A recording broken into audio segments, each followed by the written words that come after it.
welcome to my workshop. In this short video series, I would like to show you a couple of basic tools you're gonna encounter as a beginner shoemaker.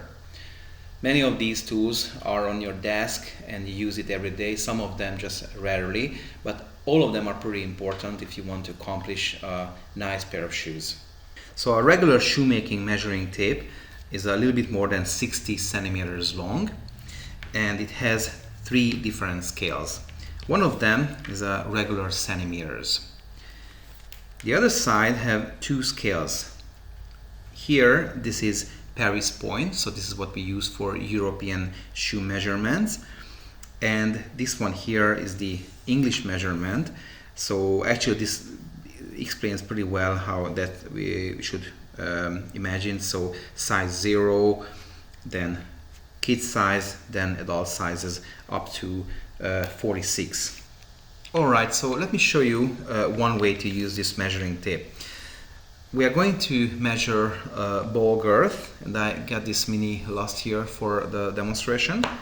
So we put it all around at the ball point, and we just read the part which overlaps each other right there, and this works actually the same exact way for a regular lust. There's one other great function which is not very well known for shoemakers. We can find the ball point with the tape, and this is how it works.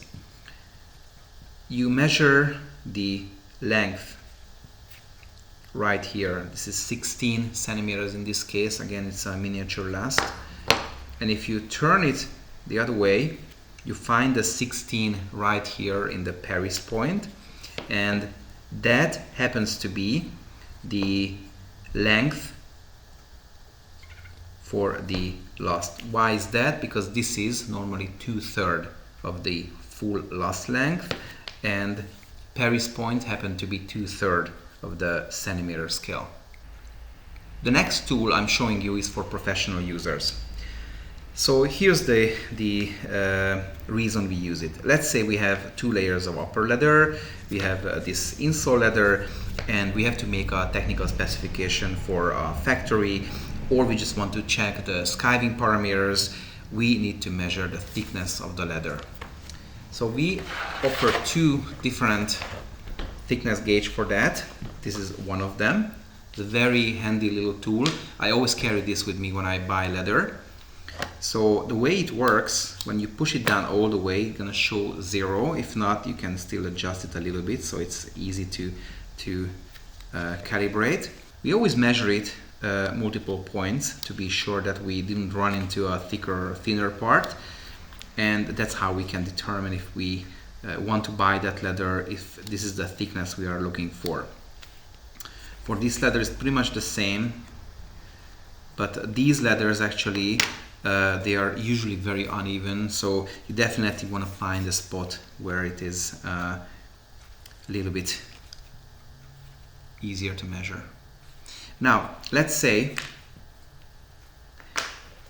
I'm going to make a folding here. So the folding, we have to do a skiving first, so let me just do that really quickly. I'm going to use this curved blade for the job.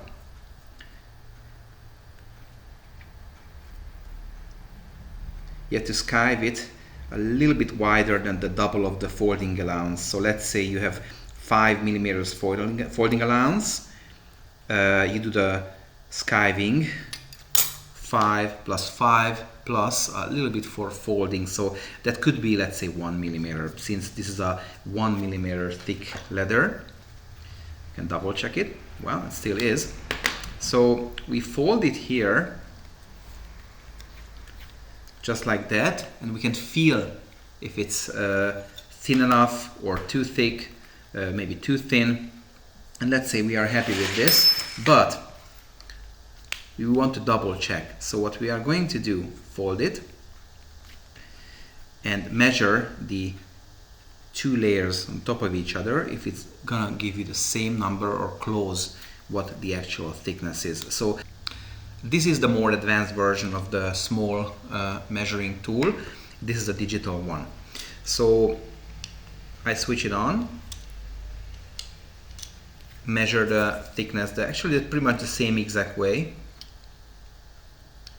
and it gives millimeter normally, but with just one button you can change it to inches. It's gonna give you decimals for inches. The seam gauge set is one of the most useful set of tools in your table. This comes with these pieces and the tools coming from a single scratch awl to a 10 millimeters gauge right here. Let me show you a couple of things what you can do with this. So let's say you have a pattern line and the specification says you need to add 10 millimeters allowance in here. So you can obviously add the 10 millimeters with the tape, it's perfectly possible, but you can also do this. So both of these fork ends are pretty sharp, so what you can do to put one side on the line, the other one just gently press into the paper and do it as often as you want, so you have a bunch of points in there and you're ready to connect them and draw the very precise 10 millimeters allowance in there. Now this is something actually you can perfectly skip if you have the pattern piece just like this and you want to add, let's say, 5 millimeter folding allowance. So sometimes makers just put the paper piece down and eyeball the 5 millimeters, but that is actually rarely precise. So what you can do instead of that, you choose the 5 millimeters right here. Actually it's indicated down there, it's 5 millimeters, and keep the paper. It's a very thin paper, but it's still gonna do the job. Put it down right here and very gently hold it against the edge and very, very gently pull it all the way.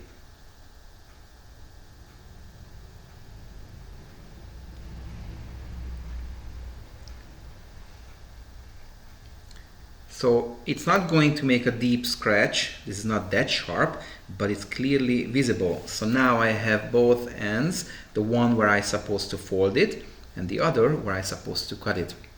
And in this way, you can easily follow that line.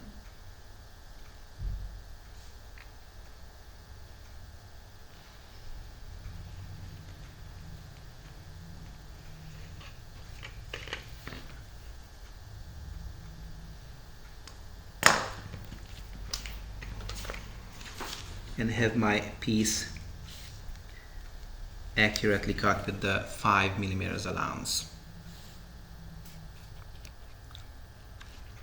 So let's say you have to mark through a bunch of holes to your leather piece based on the paper pattern. This could be eyelets, this could be broguing tools, or even reinforcement stitch holes.